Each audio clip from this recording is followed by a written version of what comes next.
A beam is undergoing pure bending as shown in figure. Stress strain curves for the material is also given. Yield stress of the material is sigma y.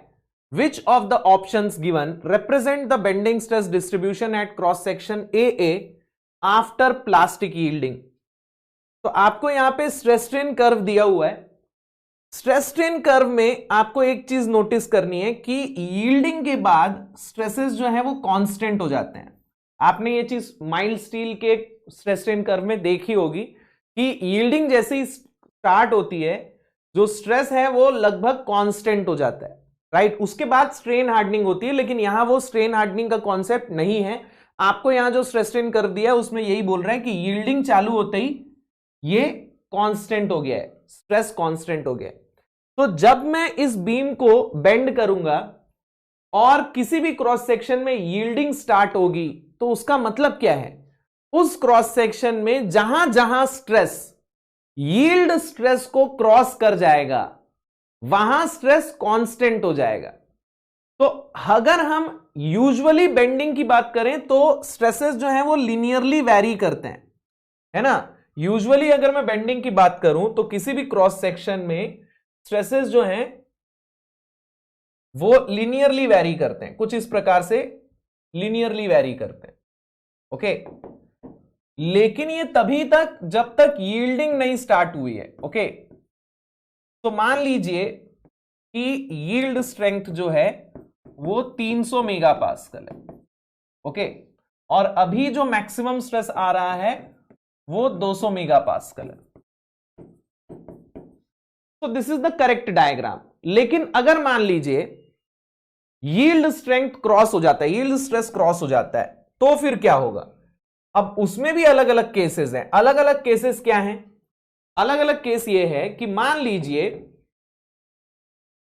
यहां पे ही yield point cross हुआ है, तब भी आपको कुछ इसी तरीके का डायग्राम देखने को मिलेगा.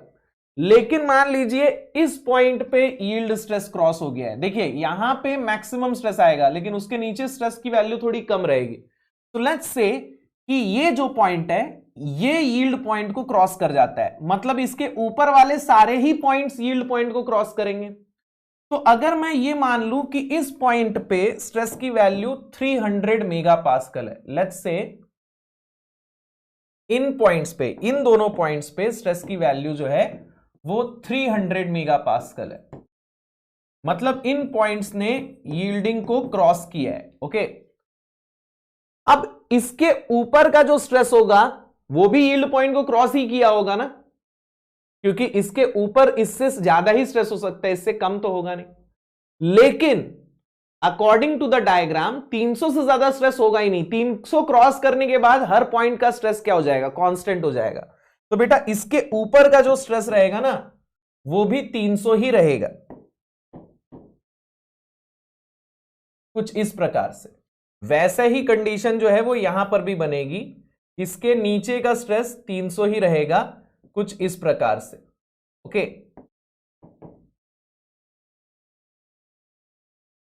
लेकिन इसके बीच का जो स्ट्रेस है वो तो 300 से कम है, वो लिनियरली वैरी करेगा, वो लिनियरली वैरी करेगा कुछ इस प्रकार से. तो ये वो कंडीशन हो गई जब इस पॉइंट का स्ट्रेस 300 क्रॉस कर रहा है. अब मान लीजिए बढ़ते बढ़ते बढ़ते बढ़ते ऐसी सिचुएशन हो गई कि पूरे क्रॉस सेक्शन का ही स्ट्रेस 300 क्रॉस कर गया. तो उस केस में क्या होगा, अगर पूरे क्रॉस सेक्शन का ही स्ट्रेस 300 क्रॉस कर गया तो फिर तो हर पॉइंट पे स्ट्रेस 300 ही रहेगा, राइट. तो फिर आपको कुछ ऐसी सिचुएशन देखने को मिलेगी.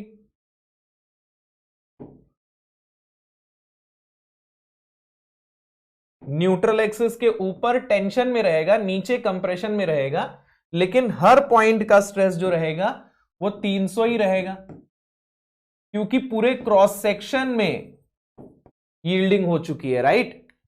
यहां पूरे क्रॉस सेक्शन में यील्डिंग नहीं हुई थी, यहां इस पॉइंट और इस पॉइंट का स्ट्रेस 300 क्रॉस किया था, तो इसके नीचे और इसके ऊपर यील्डिंग हो गई थी. इन दोनों पॉइंट के बीच में यील्डिंग नहीं हुई थी, इनके बीच में यील्ड स्ट्रेस क्रॉस नहीं हुआ था, है ना.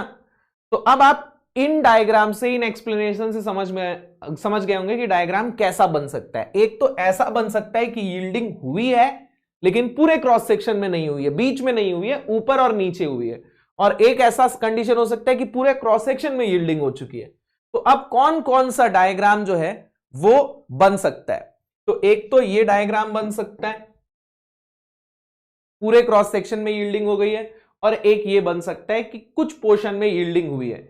ए और बी नहीं बन सकता क्योंकि आपको बोला है यील्डिंग हो चुकी है, तो भाई स्ट्रेसेस जो है वो यील्ड पॉइंट को क्रॉस कर चुके होंगे ना, कहीं का तो स्ट्रेस यील्ड पॉइंट को क्रॉस किया ही होगा। ठीक है, अब यहां पे मैंने जो ऊपर लिया है वो टेंशन लिया है, नीचे कंप्रेशन लिया है, इन्होंने ऊपर कंप्रेशन नीचे टेंशन लिया है अकॉर्डिंग टू डायग्राम। आप अगर डायग्राम को देखोगे तो यस, ऊपर कंप्रेशन आएगा, नीचे टेंशन आएगा। मैंने सिर्फ एक एग्जांपल के लिए ऐसा बना दिया था, बट अगर मैं डायग्राम को देखूं तो ऊपर कंप्रेशन आएगा और नीचे टेंशन आएगा। ठीक है, तो करेक्ट डायग्राम होगा सी एंड डी, ये दोनों पॉसिबल है। अकॉर्डिंग टू दिस पूरे क्रॉस सेक्शन में यील्डिंग हो चुकी है, and according to this some portion is yielded, पूरे क्रॉस सेक्शन में यील्डिंग नहीं हुई है। Assuming the material considered in each statement is homogeneous, isotropic, linear elastic, and deformations are in the elastic range, which one or more of the following statements is or are true? तो यहां आपको कुछ statements दिए हैं, हर statement में material कैसा लेना है, होमोजेनस, आइसोट्रॉपिक, लीनियर इलास्टिक और विद इन इलास्टिक रेंज। तो बेटा फर्स्ट स्टेटमेंट दिया है, a body subjected to hydrostatic pressure has no shear stress. MSQ question है, इसमें से कौन कौन से ट्रू हैं वो बताना है। तो पहला बोल रहा है body subjected to hydrostatic pressure has no shear stress. Hydrostatic pressure अगर लग रहा है मतलब कि हाइड्रोस्टैटिक स्ट्रेसेस डेवलप होंगे, और हाइड्रोस्टैटिक स्ट्रेसेस के केस में जो प्रिंसिपल स्ट्रेसेस होते हैं तीनों इक्वल आते हैं, राइट। फॉर एग्जांपल यहां मान लीजिए इस तरीके का हाइड्रोस्टैटिक प्रेशर लग रहा है,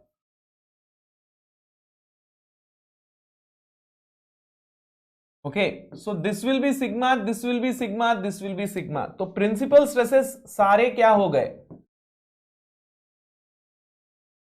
बराबर हो गए, राइट। अब अगर प्रिंसिपल स्ट्रेसेस सारे बराबर हैं, there will be no shear stress at any plane. आप देख सकते हो अगर मैं मोर सर्कल ड्रॉ करूं किसी भी प्लेन का तो मेरे को वो एक पॉइंट ही मिलेगा, ओके। सिग्मा 1, सिग्मा 2, सिग्मा 3 तीनों जो रहेंगे वो एक सिंगल पॉइंट पे आएंगे, ओके। तो कहीं पे भी टाउ नहीं आएगा, ओके। वैसे तो ये 3 डायमेंशनल स्ट्रेस है तो मैं मोहर सर्कल मुझे बनाना नहीं चाहिए, मैं इसको ऐसा लिख सकता हूं, tau 1 2 which is sigma 1 minus sigma 2 by 2 will be equal to 0, tau 2 3 sigma 2 minus sigma 3 by 2 will also be equal to 0, and tau 3 1 which is sigma 3 minus sigma 1 by 2 will also be equal to 0। तो कोई सा भी plane ले लो उसका shear stress जो है वो 0 ही आ रहा है, मैक्सिमम शियर स्ट्रेस है, तो मैक्सिमम ही 0 है, मतलब तो कोई और शियर स्ट्रेस आएगा ही नहीं ना। तो एक्चुअल में हाइड्रोस्टैटिक स्ट्रेस में होता क्या है, सारे प्लेन्स में, मतलब आप इस बॉडी को कहीं से भी कट करो, ऐसे कट करो, ऐसे कट करो, ऐसे कट करो, जो स्ट्रेस कंडीशन होता है वो सेम होता है। हर प्लेन में नॉर्मल स्ट्रेस आता है सिग्मा एंड शियर स्ट्रेस आता है 0, ओके। कहीं से भी आप कट कर लो उस प्लेन पे नॉर्मल स्ट्रेस होगा सिग्मा और शियर स्ट्रेस होगा 0। तो यहां किसी भी प्लेन में शियर स्ट्रेस की वैल्यू 0 ही रहेगी। तो ये पहला स्टेटमेंट जो है ये ट्रू है, body subjected to hydrostatic pressure has no shear stress. If long steel rod is subjected to tensile load, then its volume increases। तो मान लीजिए एक स्टील की रॉड है, ठीक है, और इसके ऊपर टेंसाइल लोड लग रहा है कुछ इस प्रकार से, ठीक है। तो मैं मान लेता हूं this is sigma x, okay. अब यहां सिग्मा वाई और जेड 0 है। नाउ एप्सिलॉन वी का फॉर्मूला क्या होता है, वॉल्यूमेट्रिक स्ट्रेन का फॉर्मूला क्या होता है, 1 minus 2 nu by E sigma x plus sigma y plus sigma z. अब यहां सिग्मा वाई सिग्मा जेड तो 0 है, तो ये बन जाएगा 1 minus 2 nu by E into sigma x. Okay, now अब इस इक्वेशन में अगर आप देखो तो ये वैल्यू तो पॉजिटिव ही रहेगी, है ना। 1 माइनस 2 न्यू कभी नेगेटिव हो सकता है? नहीं हो सकता। ई कभी नेगेटिव हो सकता है? नहीं हो सकता।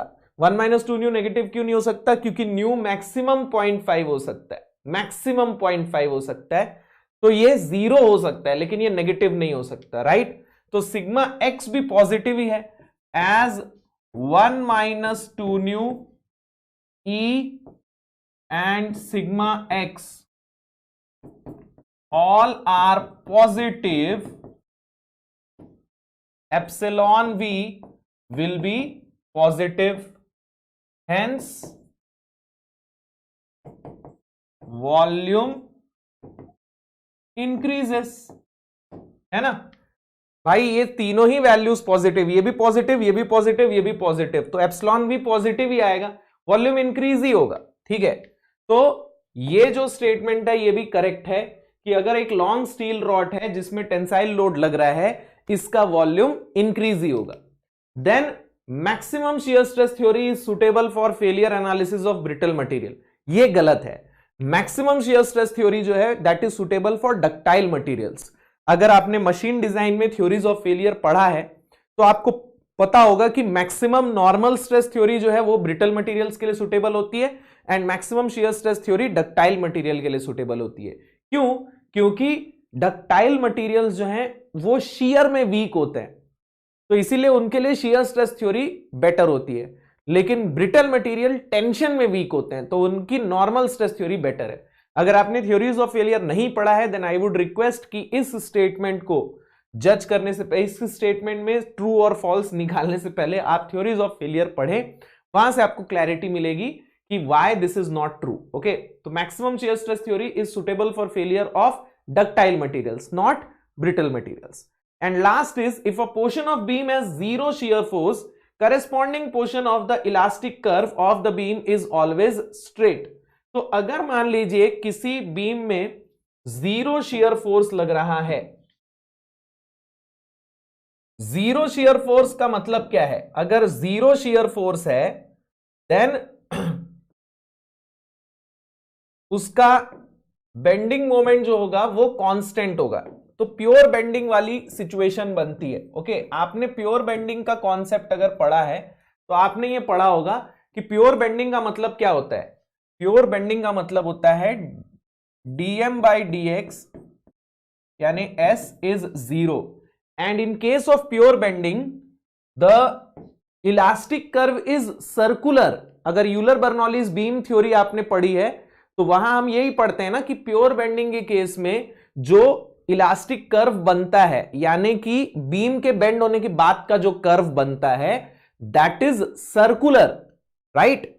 अगर बेंडिंग मोमेंट 0 हो तो इलास्टिक कर्व स्ट्रेट बनता है। इलास्टिक कर्व का मतलब होता है बीम के बेंड होने के बाद जो आपको कर्व मिल रहा है। ओके, जैसे बीम पहले ऐसे थी और फिर बेंड होने के बाद ये ऐसे हो गई ना, तो this is the elastic curve, ये हो गया आपका इलास्टिक कर्व। ओके, तो बेटा बीम में अगर प्योर बेंडिंग हो रही है then it will be circular not straight.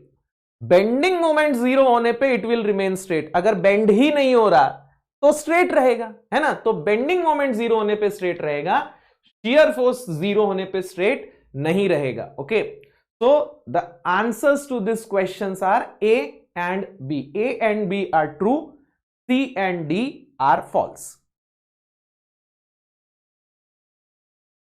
An overhanging beam PQR is subjected to uniformly distributed load 20 kilonewton per meter as shown in figure. Maximum bending stress developed in the beam is, cross section आपको दिया हुआ है rectangular, width इसकी 24 mm है, height इसका 100 mm है और आपको बोला जा रहा है कि इसके क्रॉस सेक्शन में मैक्सिमम बेंडिंग स्ट्रेस कितना आएगा। तो मैक्सिमम बेंडिंग स्ट्रेस निकालने के लिए पहले तो हमें maximum bending moment find out करना पड़ेगा। तो let's say find out the maximum bending moment. तो पहले हम क्या करेंगे, पहले हम वो लोकेशन निकालेंगे जहां बेंडिंग मोमेंट मैक्सिमम होगा। ओवरहैंगिंग बीम में और सिंपली सपोर्टेड बीम में चूंकि कपल नहीं लगता है तो बेंडिंग मोमेंट मैक्सिमम वहां आता है जहां शियर फोर्स का साइन चेंज हो रहा हो। कैंटिलीवर बीम में यूजुअली जहां कपल लग रहा होता है यानी फिक्स्ड एंड पे बेंडिंग मोमेंट मैक्सिमम होता है, बट यहां कपल नहीं है तो शियर फोर्स का साइन जहां चेंज होगा वहां बेंडिंग मोमेंट मैक्सिमम होगा। तो आपको पहले ये फाइंड आउट करना पड़ेगा कि शियर फोर्स का साइन कहां चेंज हो रहा है और उसके लिए हमें शियर फोर्स डायग्राम बनाना पड़ेगा। लेकिन उससे भी पहले हमें इसका रिएक्शन फाइंड आउट करना पड़ेगा। So let's draw the free body diagram and find out the reactions.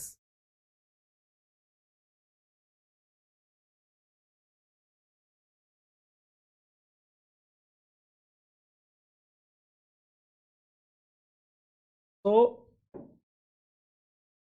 यहां पर एक सपोर्ट लगा हुआ है, यहां पर एक सपोर्ट लगा हुआ है, ठीक है। अब यहां पर आपको भले P पॉइंट पे हिंज सपोर्ट दिया हुआ है लेकिन चूंकि कोई दूसरा हॉरिजॉन्टल फोर्स नहीं है तो हिंज पे हॉरिजॉन्टल रिएक्शन आता नहीं है। तो this is RP and this is RQ, ठीक है। और इसके ऊपर एक UDL लग रहा है जो कि 20 किलो न्यूटन पर मीटर की इंटेंसिटी का है। So these points are P point, Q point and R point. Distances कितने कितने हैं? ये 2 मीटर है और ये 1 मीटर है, ओके। अब हमें RP और RQ की वैल्यू निकालनी है। सबसे पहले P पॉइंट पे मोमेंट ले लेते हैं। So if I take moment at point P, RQ का मोमेंट होगा एंटी क्लॉकवाइज, तो ये आ जाएगा RQ इंटू 2 और UDL का मोमेंट क्लॉकवाइज होगा, UDL का लोड हो जाएगा 20 इंटू 3 और डिस्टेंस हम इसके सेंटर से लेंगे यानी कि P से 1.5 मीटर पे। तो यहां से हमें RQ की वैल्यू मिल जाएगी,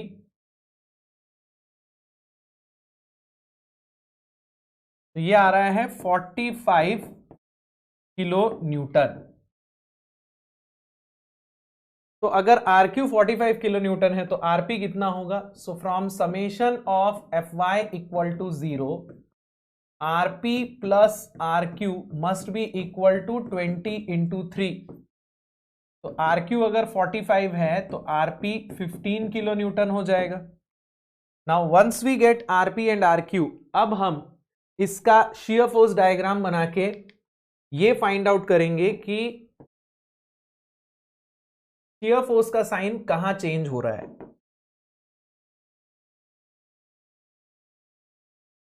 तो ये हो गया इसका UDL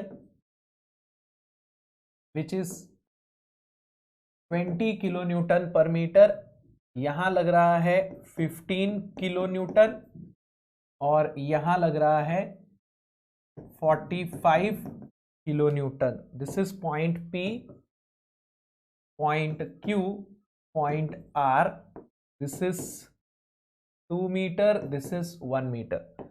अब शियर फोर्स डायग्राम बनाने के लिए सबसे पहले हम एक बेस लाइन ड्रॉ कर लेंगे जिस लाइन पर शियर फोर्स की वैल्यू 0 हो।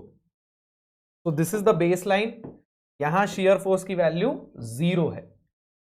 अब पॉइंट P पे लेफ्ट से शियर फोर्स 0 होगा लेकिन इस पॉइंट लोड की वजह से सडनली ये चेंज होगा 0 से 15 किलो न्यूटन तक।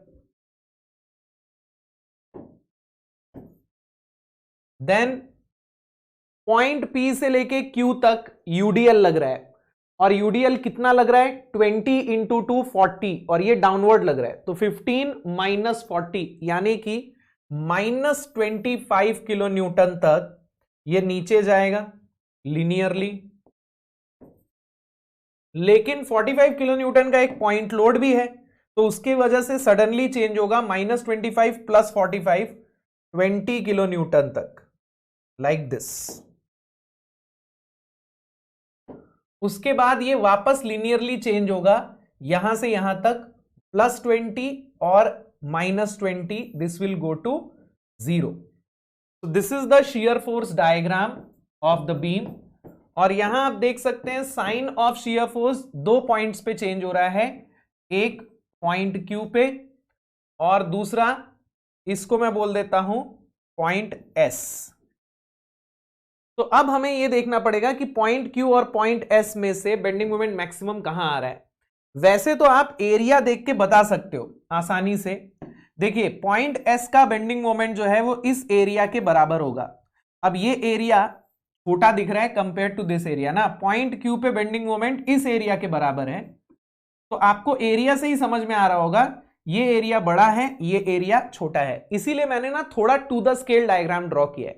तो अगर आप भी चाहते हैं कि आपका ऐसा जजमेंट हो तो आप भी थोड़ा to the scale diagram draw कीजिए। मतलब आपका 20 जो है वो 15 से थोड़ा ऊपर दिखना चाहिए, है ना। ऐसा नहीं होना चाहिए कि 15 इतना बड़ा ड्रॉ किया और 20 इतना ड्रॉ किया, फिर आप ये जजमेंट नहीं ले पाएंगे। तो मेरे लगभग टू द स्केल डायग्राम से मुझे जजमेंट दिख रहा है कि पॉइंट Q का बेंडिंग मोमेंट ज्यादा है। लेकिन फिर भी अगर आप चेक करना चाहते हैं तो आप चेक कर सकते हैं। ओके, तो हम यहां पे ये बोल रहे हैं कि as shear force is changing sign at point Q and S, bending moment can be maximum at one of these points। ठीक है, इन दो में से किसी एक पॉइंट पे बेंडिंग मोमेंट मैक्सिमम है। ठीक है, तो हम Q और S दोनों ही पॉइंट पे बेंडिंग मोमेंट की वैल्यू निकाल लेते हैं। ओके, तो bending moment at Q will be equal to this area. तो ये एरिया कितना आ रहा है, हाफ इंटू बेस यानी कि 1 मीटर इंटू हाइट यानी कि 20, यानी कि 10 किलो न्यूटन मीटर। ओके, अब इसका बेस हमें पता नहीं है तो इसका बेस हम लोग कैसे निकालेंगे, ध्यान दीजिएगा। Let's say this distance is x। Okay, अब आपको पता है इस लाइन का जो स्लोप होगा यानी कि शियर फोर्स का स्लोप लोड इंटेंसिटी के बराबर होता है, राइट।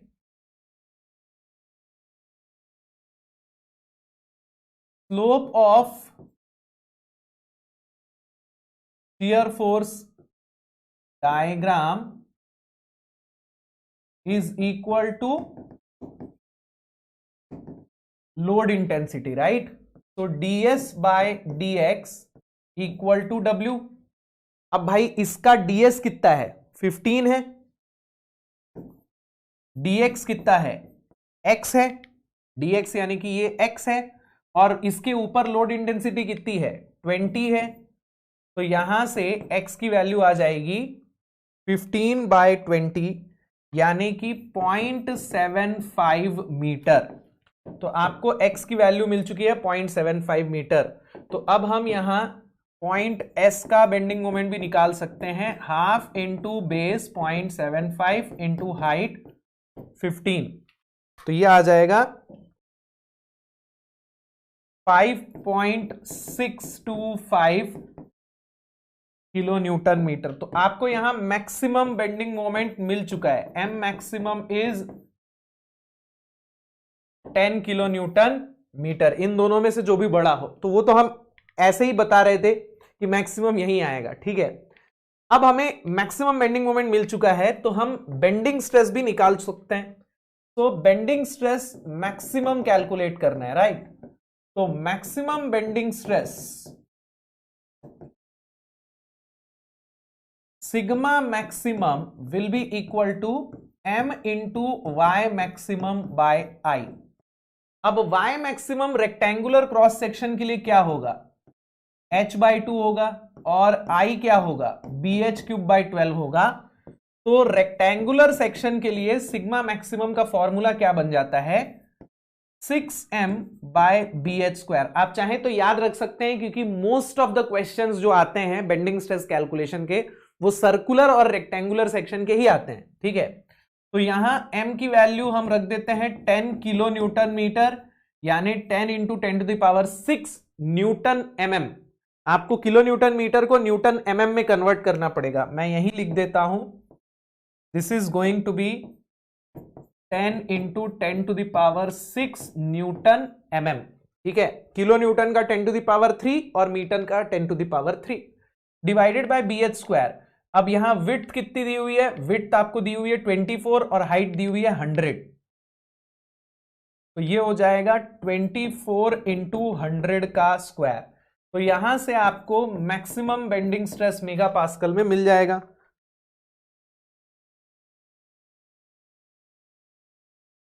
तो ये आ रहा है 250 मेगा पास्कल। तो maximum bending stress in the cross section of the beam is 250 mega Pascal.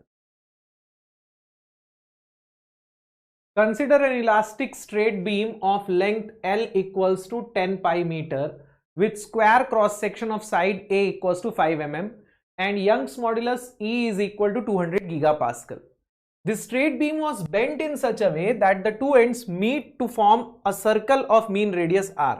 तो हमारे पास एक स्ट्रेट बीम थी जिसको हम लोगों ने बेंड करके एक सर्कल बना दिया है जिसका मीन रेडियस R है। Assuming Euler-Bernoulli beam theory is applicable to this bending problem, maximum tensile stress in the bent beam is. अब मैक्सिमम बेंडिंग स्ट्रेस या मैक्सिमम टेंसाइल स्ट्रेस निकालने के लिए आपको या तो m की वैल्यू चाहिए होती है या तो r की वैल्यू। अगर m दिया है तो sigma maximum equals to m y maximum by i से आप सिग्मा मैक्स निकालते हो, और अगर r दिया है तो sigma maximum equals to e into Y maximum by r से आप निकाल लेते हो। तो यहां हमारे पास लोडिंग तो है नहीं, हमारे पास r की वैल्यू है, तो r की वैल्यू से we can find sigma maximum. अब r कैसे निकलेगा? अगर मैं इस सर्कल का पेरीमीटर निकालूं then it will be equal to 2 pi r, और ये पेरीमीटर किसके बराबर होगा? ये इस बीम की लेंथ के बराबर होगा, राइट? तो I can write L equal to 2 pi r. अब यहां लेंथ आपको कितनी दी हुई है? लेंथ आपको दी हुई है 10 pi metre, this will be equal to 2 pi r. तो यहां से आपको r की वैल्यू कितनी मिल रही है? 5 metres. Now once you have the value of r, अब आप सिग्मा मैक्सिमम निकाल सकते हैं। So sigma maximum by y maximum equals to e by r। तो यहां से मैं लिख सकता हूं sigma maximum equal to e into Y maximum divided by r। Okay, अब हमारा y मैक्सिमम क्या होगा? तो यहां क्रॉस सेक्शन जो है वो 5 mm का है, तो this is the cross section of the beam.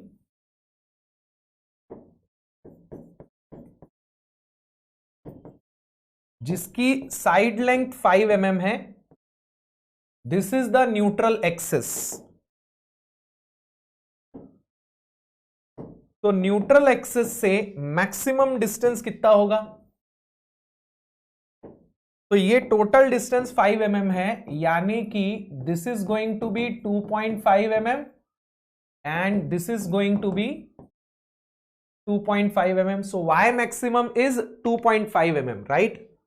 तो अब यहां वैल्यूज रख दीजिए, तो ये हो जाएगा sigma maximum equals to e की वैल्यू कितनी दी हुई है? 200 गीगा पास्कल, उसको मेगा पास्कल में कन्वर्ट कर देंगे, it will become 200 into 10 to the power 3। y maximum is 2.5 metre और r हम लोगों ने यहां से निकाल लिया था 5 मीटर्स, तो इसको हम mm में कन्वर्ट कर देते हैं, तो 5000 mm।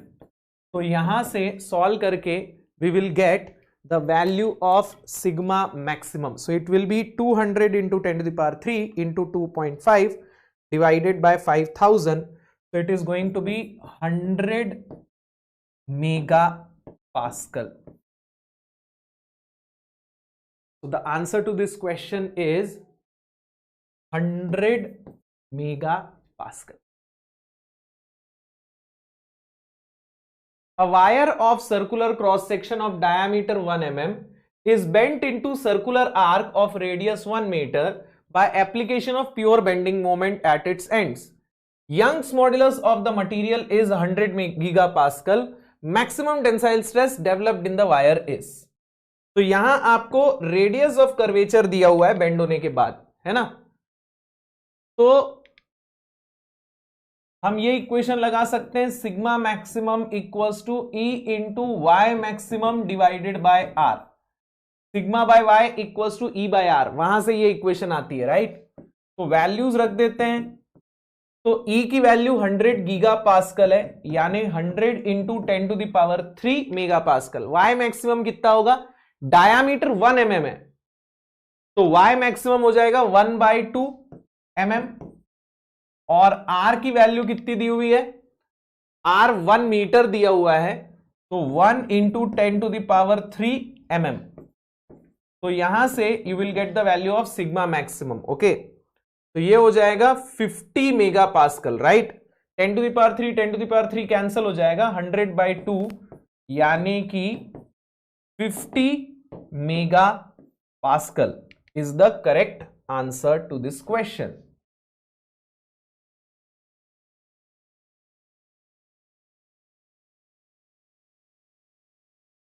A simply supported beam of width 100 mm, height 200 mm and length 4 meter is carrying uniformly distributed load of intensity 10 kilonewton per meter. Maximum bending stress in the beam is. अब आपको यहां एक simply supported beam दिया है, UDL लग रहा है, आपको मैक्सिमम बेंडिंग स्ट्रेस निकालना है। तो सबसे पहले हम मैक्सिमम बेंडिंग मोमेंट कैलकुलेट कर लेंगे। अब चूंकि ये simply supported beam symmetrically loaded है, मतलब यहां जो लोडिंग हो रही है वो सिमेट्रिक है सेंटर के अबाउट, तो यहां मैक्सिमम बेंडिंग मोमेंट आपको सेंटर पे ही मिलेगा। अगर आप चाहें तो इसकी इक्वेशन याद रख सकते हैं। सो अगर इसकी लेंथ L है तो टोटल लोड हो जाएगा WL, यहां आपको सपोर्ट रिएक्शन मिलेगा WL/2, यहां आपको सपोर्ट रिएक्शन मिलेगा WL/2 due to symmetry. Total load का हाफ यहां हाफ यहां। अगर आप इसका बेंडिंग मोमेंट डायग्राम बनाएंगे तो आपको कुछ इस तरीके का डायग्राम देखने को मिलेगा, एक सिमेट्रिक डायग्राम मिलेगा और मैक्सिमम बेंडिंग मोमेंट आपको सेंटर पे ही मिलेगा। This is the bending moment diagram. Okay, तो मैक्सिमम बेंडिंग मोमेंट जो है आपको सेंटर पे मिलेगा। दिस इज M मैक्सिमम, और M मैक्सिमम की वैल्यू कितनी होगी, तो सेंटर का बेंडिंग मोमेंट आपको कहां से कितना मिलेगा, WL/2 मल्टीप्लाइड बाय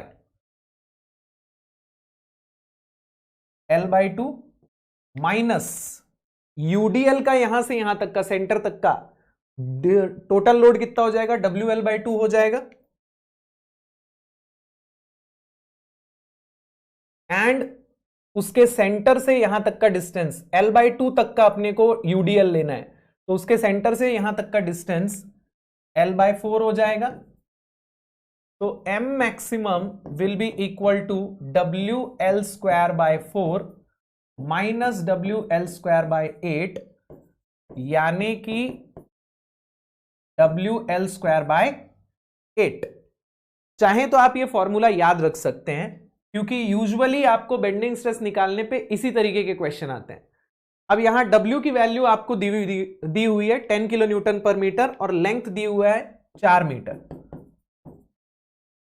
तो यहां M maximum will be equal to 10 into 16/8 यानी कि 20 किलो न्यूटन मीटर या 20 into 10 to the power 6 newton mm।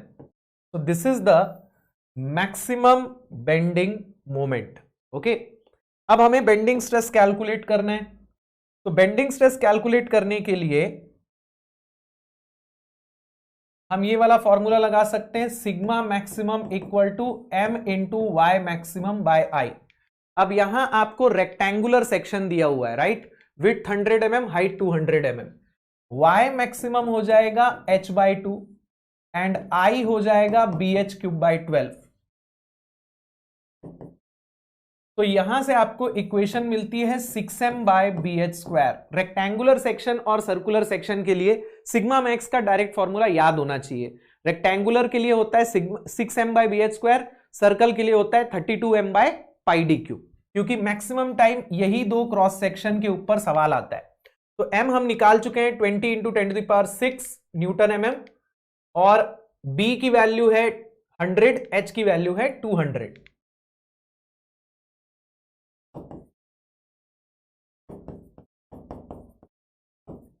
तो यहां से सिग्मा मैक्सिमम की वैल्यू हो जाएगी 6 इंटू 20 इंटू 10⁶ अपॉन 100 इंटू 200 का स्क्वायर, यानी कि 30 mega pascal. So this is the maximum bending stress, which is 30 megapascal.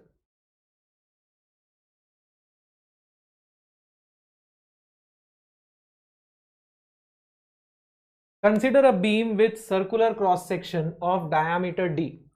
Ratio of the second moment of area about the neutral axis to the section modulus of the area is. So let's say हमारे पास एक circular section है. This is the neutral axis of the circular section,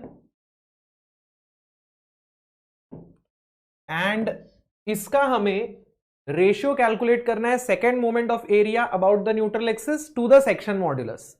तो अगर मैं second moment of area निकालूं, what is the second moment of area? Second moment of area यानी कि moment of inertia. तो second moment of area about neutral axis will be equal to what? This will be 5/64 d to the power 4, ठीक है। And section modulus क्या होता है? What is section modulus? Section modulus z is I about neutral axis divided by y maximum, ठीक है। तो आपको ये पूछ रहा है I बाय z का रेशियो निकालो, ठीक है। तो I about neutral axis divided by z कितना हो जाएगा? It will B I about neutral axis divided by I about neutral axis upon y maximum. so this is equal to y maximum, right? so this is d by 2, so the answer will be d by 2. A simply supported beam of length 3L is subjected to loading shown in figure. So this is the simply supported beam. यहां hinge है, यहां roller support है, सिर्फ vertical forces लग रहे हैं। It is given that P is equal to 1 Newton, L equals to 1 meter and Young's modulus E is 200 gigapascal. Cross section square है, dimension 10 mm by 10 mm. Bending stress at point A located at the top surface at a distance of 1.5 L from the left hand is. तो आपको इस point पे stress निकालना है जो कि top surface पे है, और यहां से लेके यहां तक का डिस्टेंस 1.5 L है, मतलब कि ये लेंथ के हिसाब से सेंटर पे है। अब यहां पे जब हम लोग इस पॉइंट ए का बेंडिंग स्ट्रेस निकालने जाएंगे, we need to first calculate the bending moment at A, और बेंडिंग मोमेंट एट ए निकालने के लिए हमें लेफ्ट या राइट में से किसी एक का रिएक्शन निकालना पड़ेगा। अब यहां एक बहुत इंटरेस्टिंग चीज मैं बताता हूं, इस क्वेश्चन में बहुत लोगों की गलती होती है। क्यों? क्योंकि वो डायग्राम को ध्यान से देखते नहीं है। डायग्राम में आपको दो फोर्सेस दिए हैं P, जिसमें से ये ऊपर की तरफ लग रहा है और ये नीचे की तरफ लग रहा है। तो हम लोग एक नजर में इसको जब देखते हैं ना, तो हमें ऐसा लगता है कि ओके नॉर्मल सवाल है, दो फोर्स लग रहे हैं P एंड P, और हम बनाना स्टार्ट कर देते हैं, और वहीं हमसे गलती होती है। तो इसीलिए इसको ध्यान से बनाना, एक अपवर्ड लग रहा है, दूसरा डाउनवर्ड लग रहा है। ओके, तो let's draw the free body diagram and let's find out the reactions and then we will calculate the bending moment at point ए।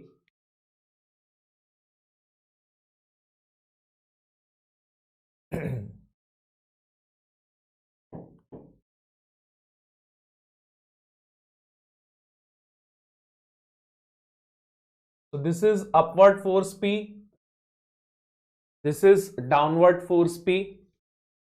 एक रिएक्शन यहां आएगा, एक रिएक्शन यहां आएगा। अगेन हिंज पे कोई हॉरिजॉन्टल रिएक्शन नहीं आएगा, क्योंकि और कोई दूसरा हॉरिजॉन्टल फोर्स नहीं है, right? So this is P, this is P. This point is called point A. ठीक है, तो मैं इसको बोल देता हूं B, इस पॉइंट को मैं बोल देता हूं C, इस पॉइंट को मैं बोल देता हूं D, इस पॉइंट को मैं बोल देता हूं E. ठीक है, so this will be RB, this will be RE. okay, now we need to find bending moment at A. तो उसके लिए या तो RB पता होना चाहिए या तो RE पता होना चाहिए. ओके, अब ये सिमेट्रिक लोडिंग नहीं है, क्योंकि सेंटर के एक तरफ फोर्स अपवर्ड है तो दूसरी तरफ डाउनवर्ड है. ठीक है ना, तो सिमेट्रिक लोडिंग होती तो हम टोटल लोड का आधा आधा बोल देते, लेकिन अभी अगर ऐसा करोगे तो ये जीरो और ये जीरो हो जाएगा. ठीक है, और ये दोनों जीरो होंगे नहीं. क्यों नहीं होंगे? क्योंकि भले समेशन ऑफ Fy जो है इन दोनों से ही जीरो हो जा रहा है ना, लेकिन ये दोनों मिलके एक कपल बना रहे हैं, तो उस कपल को बैलेंस करने के लिए आपको यहां रिएक्शंस चाहिए होंगे.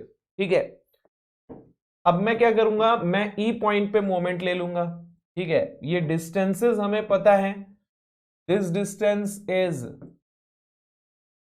L, this distance is 0.5 L, this is also 0.5 L and this is L.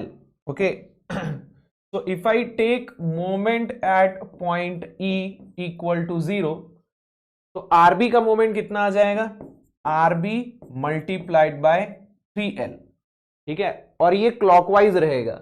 इस P का मोमेंट भी क्लॉकवाइज रहेगा, तो ये हो जाएगा P into 2L minus P into L equal to 0. तो यहां से RB will be equal to how much, तो ये हो गया L L L कैंसल हो जाएगा, this will become 2P minus P यानी कि प्लस P, यहां जाएगा माइनस बन जाएगा, so this will be minus P by 3. Okay, अब माइनस P बाय 3 का मतलब क्या है, why we are getting negative, because हमने जो डायरेक्शन ली है वो गलत है. एक्चुअल में आरबी जो है वो डाउनवर्ड होना चाहिए. डोंट वरी, आप आरबी की डायरेक्शन यही ले लो, जब आप मोमेंट निकालोगे कंफ्यूजन ना हो, तो आरबी की डायरेक्शन आप यही ले लो, बस उसको नेगेटिव रख देना. ठीक है, तो अब मैं ए पॉइंट पे मोमेंट लूंगा, तो बेंडिंग मोमेंट एट ए. अब ये मोमेंट मैं लेफ्ट से भी निकाल सकता हूं और राइट से भी निकाल सकता हूं, तो चूंकि मैंने लेफ्ट का रिएक्शन निकाल लिया है तो मैं लेफ्ट से कैलकुलेट करता हूं. तो bending moment at point A will be equal to RB into 1.5L, है ना, आरबी इंटू 1.5L प्लस ये P का मोमेंट भी सेम डायरेक्शन में रहेगा, P इंटू 0.5L.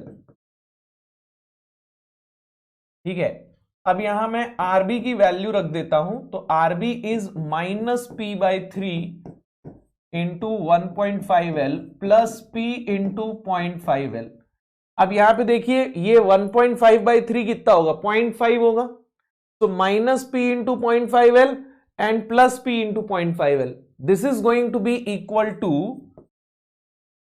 0, राइट. तो इसका मतलब क्या है, इसका मतलब इस क्रॉस सेक्शन पे ए से पास होने वाला जो क्रॉस सेक्शन है उस पे बेंडिंग मोमेंट 0 है. यहां कोई बेंडिंग मोमेंट आ ही नहीं रहा, और अगर बेंडिंग मोमेंट 0 है then stress at point A which will be MA into Y by I, sigma at point A will also be equal to 0, right. अगर कोई बेंडिंग मोमेंट ही नहीं आ रहा तो स्ट्रेस भी 0 ही होगा, right. So at this point sigma will be equal to 0. In fact यहां से पास होने वाले हर पॉइंट पे, इस लाइन पे हर पॉइंट पे स्ट्रेस 0 ही रहेगा, क्योंकि इस पूरी लाइन में बेंडिंग मोमेंट 0 आ रहा है, सेंटर पे बेंडिंग मोमेंट 0 आ रहा है. Okay, so the answer to this question is 0.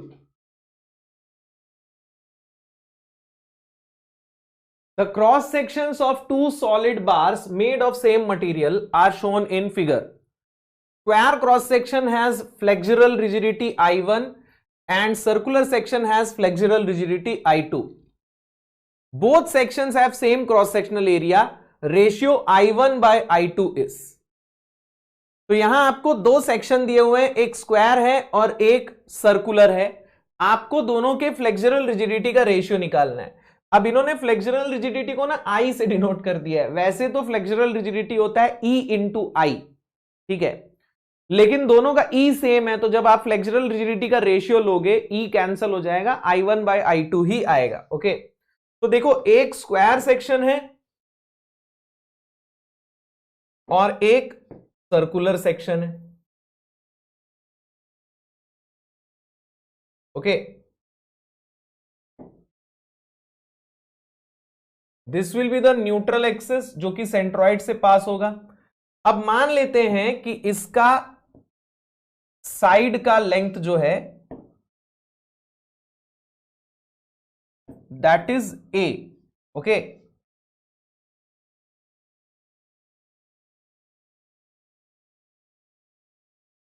And मान लेते हैं कि इसका डायामीटर जो है दैट इज डी. ओके, अब अगर मुझे इनके फ्लेक्सुरल रिजिडिटीज यानी I1 और I2 का रेशियो निकालना है, तो पहले तो मुझे A और D के बीच में कुछ रिलेशन पता होना चाहिए, है ना.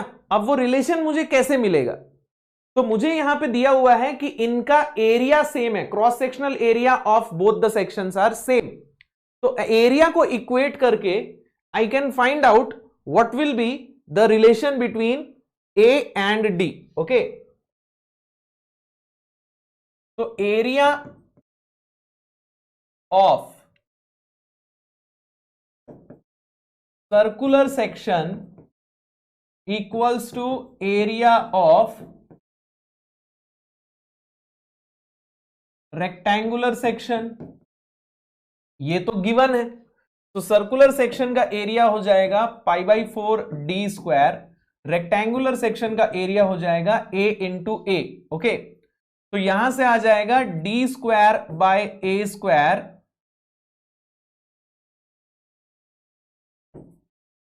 Equal to 4 by pi.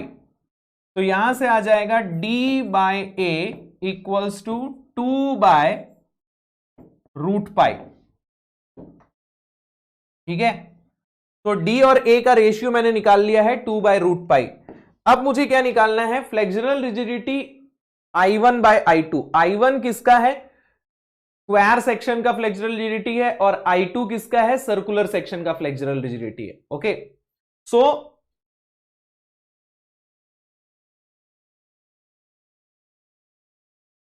I1 by I2 will be equal to how much.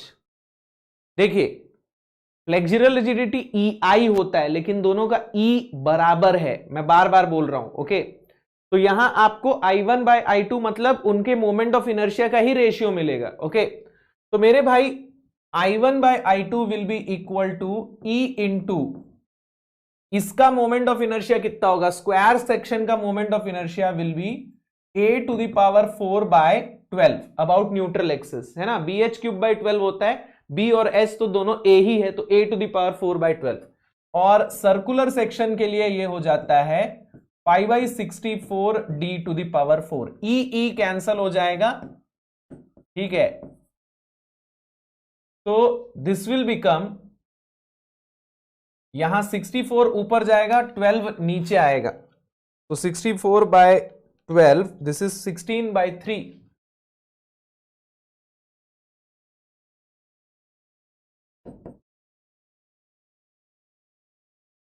and a by d whole to the power 4. okay,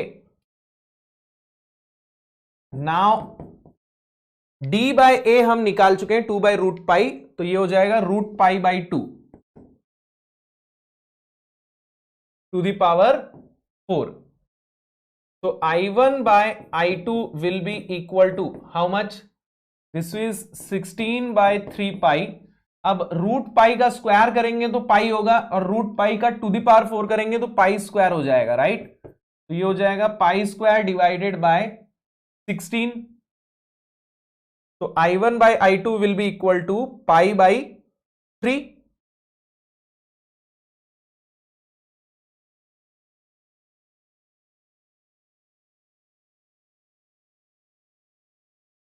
right, 16 16 cancel, एक पाई कैंसल, तो पाई बाई 3। तो C is the correct answer. Common data question दिया हुआ है आपको, यानी कि इस डेटा के ऊपर ना दो क्वेश्चंस दिए हुए हैं। A massless beam has a loading pattern as shown in figure. The beam is of rectangular section of width 30 mm and height 100 mm। Width 30 है और हाइट 100 है। ओके, इसके ऊपर दो क्वेश्चन दिए हुए हैं। ओवरहैंग बीम है, आपको पहले पूछा है maximum bending moment occurs eight, maximum bending moment कहां आएगा, और दूसरे क्वेश्चन में पूछा है मैक्सिमम बेंडिंग स्ट्रेस कितना होगा। ओके, तो हमें दोनों क्वेश्चन इसी डेटा से कैलकुलेट करने हैं। तो सबसे पहला क्वेश्चन जो है दैट इज कि मैक्सिमम बेंडिंग मोमेंट किधर आएगा। ओके, तो पहले हम क्या करेंगे, देखिए सिंपली सपोर्टेड और ओवरहैंग बीम्स में कपल अगर नहीं लग रहा है, मैक्सिमम बेंडिंग मोमेंट कहां आ सकता है, किसी भी बीम में किसी भी सेक्शन पे मैक्सिमम बेंडिंग मोमेंट तभी आता है जब या तो वहां शियर फोर्स का साइन चेंज हो रहा हो या तो कपल लग रहा हो। तो कैंटिलीवर बीम में यूजुअली फिक्स्ड एंड पे कपल लग रहा होता है, तो वहां बेंडिंग मोमेंट मैक्सिमम आता है। लेकिन simply supported and overhang beam में कपल अगर नहीं लग रहा है तो मैक्सिमम बेंडिंग मोमेंट वहीं आता है जहां शियर फोर्स का साइन चेंज हो रहा हो। तो आपको पहले यहां ढूंढना पड़ेगा कि शियर फोर्स का साइन कहां चेंज हो रहा है, वहीं बेंडिंग मोमेंट मैक्सिमम आएगा। तो उसके लिए हम शियर फोर्स का डायग्राम बनाएंगे, और शियर फोर्स डायग्राम बनाने के लिए हमें रिएक्शंस चाहिए। ओके, तो first we will calculate the reactions.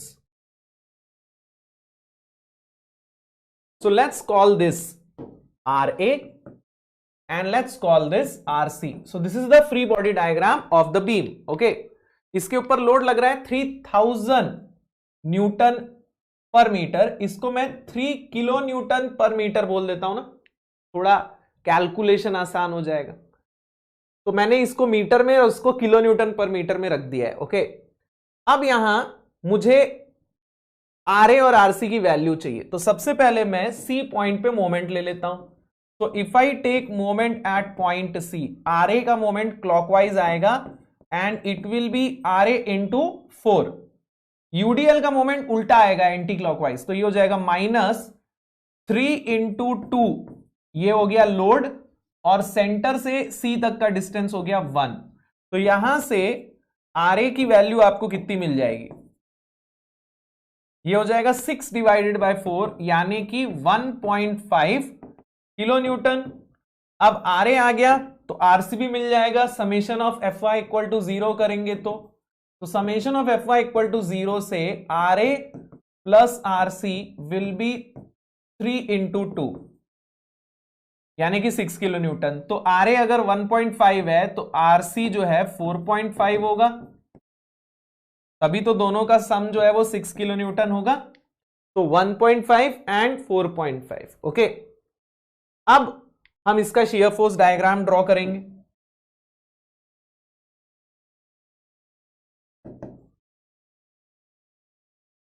तो सबसे पहले हम एक बेस लाइन ड्रॉ कर लेंगे जिसपे शियर फोर्स की वैल्यू 0 हो। ओके, तो ये हो गया हमारा बेस लाइन। इस लाइन पे शियर फोर्स की value is 0।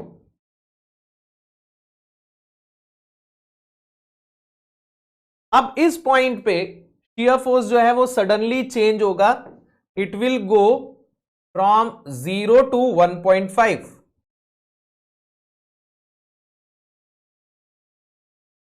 Then it will remain constant from A to B। अब A से लेके B तक एक डाउनवर्ड यूडीएल लग रहा है, तो शियर फोर्स लिनियरली नीचे की तरफ जाएगा। कितना नीचे जाएगा, 1.5 माइनस 6, यानी कि 4.5 तक नीचे जाएगा। तो it will go something like this. Okay, and then suddenly ऊपर जाएगा क्योंकि ये पॉइंट लोड लग रहा है, तो ये हो जाएगा ऐसा।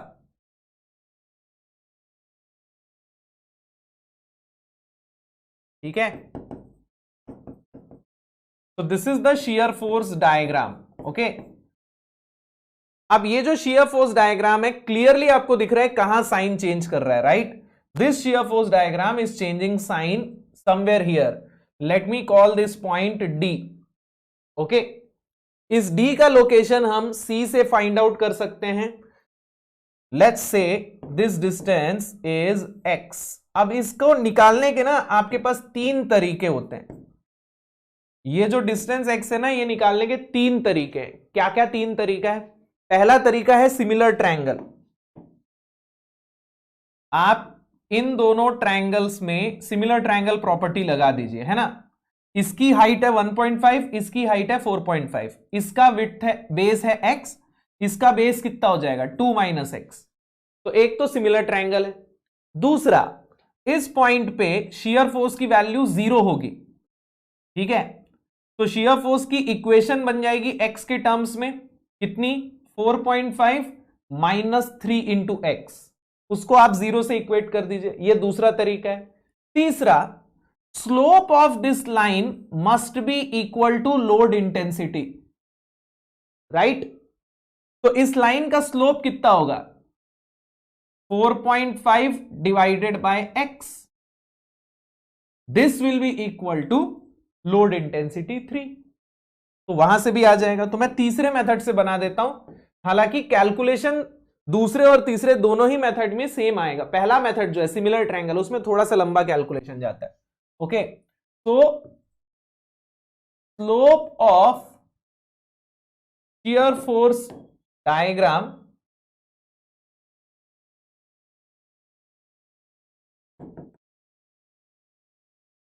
Is equal to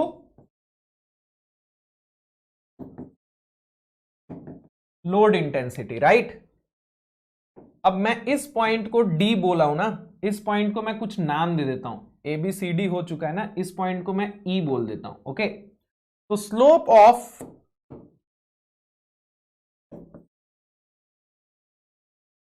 line DE will be equal to how much, load intensity, यानी कि 3, है ना.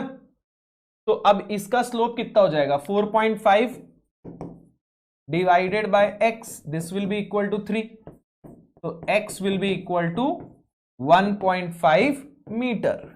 That's it. ओके, तो हम लोगों ने ये डिस्टेंस निकाल लिया 1.5 मीटर. तो अब मुझे पता है D पॉइंट पे बेंडिंग मोमेंट मैक्सिमम आ रहा है, क्योंकि शियर फोर्स का साइन D पॉइंट पे चेंज हो रहा है, राइट? तो as the sign of shear force changes at D, I know that M maximum will be equal to M at point D. और ये किसके बराबर होगा, this will be equal to area of bending moment diagram between shear force diagram between C and D. This will be equal to area of shear force diagram between C and D. ठीक है, ये कहां से आता है, ये भी एक कॉन्सेप्ट होता है, ठीक है ना. MB - MA equals to area of shear force diagram between A and B. अब MB - MA में से अगर MA 0 है तो MB will become equal to area of shear force diagram between A and B. ठीक है, ये हमें relation between shear force and bending moment वाले डेरिवेशन से मिलता है. ओके, तो बेटा यहां MC तो 0 है ना, तो MD - MC will be equal to this area. ठीक है, तो MC 0 हो गया, तो MD will be equal to this area. Okay, तो ये एरिया निकाल लो आप. तो आपको x पता है, ये पता है, तो it will be equal to half into x is 1.5 into 4.5.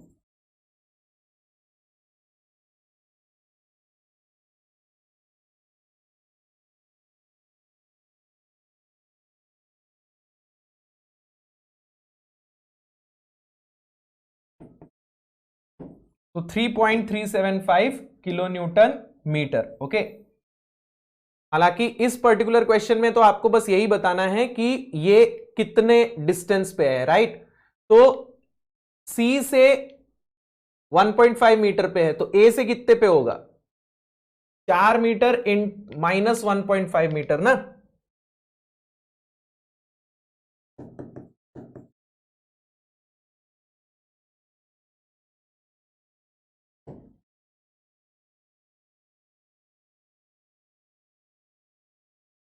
यानी कि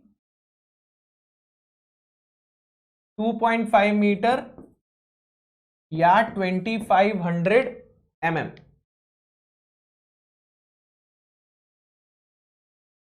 So this will be C, 2500 mm to the right of A.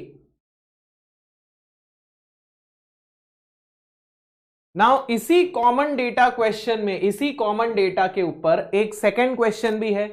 आपको ओवरहैंग बीम दिया हुआ है जिसपे यूडीएल लग रहा है।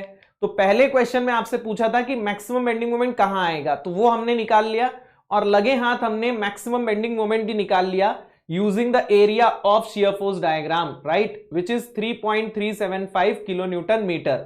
अब अपने को सेकंड क्वेश्चन में पूछ रहा है maximum magnitude of bending stress कितना होगा। तो maximum magnitude of bending stress आपको निकालना है, तो आपको क्या क्या चाहिए? मैक्सिमम बेंडिंग मोमेंट चाहिए जो हम ऑलरेडी निकाल चुके हैं, और इसका क्रॉस सेक्शन क्या दिया हुआ है? क्रॉस सेक्शन इज रेक्टेंगुलर जिसका विड्थ 30 mm है और हाइट 100 mm है। ओके, तो sigma maximum in a rectangular section is given by 6m/bh², right.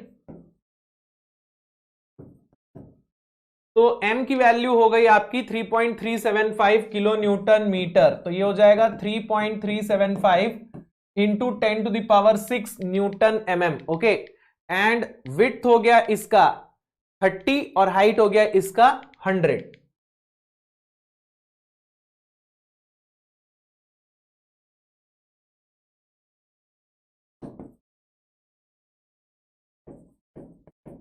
So sigma maximum will be equal to 6 into 3.375 into 10⁶ divided by 30 into 100 का square. So we are getting 67.5 megapascal. So this is the maximum bending stress in the cross section of the beam. 67.5 megapascal.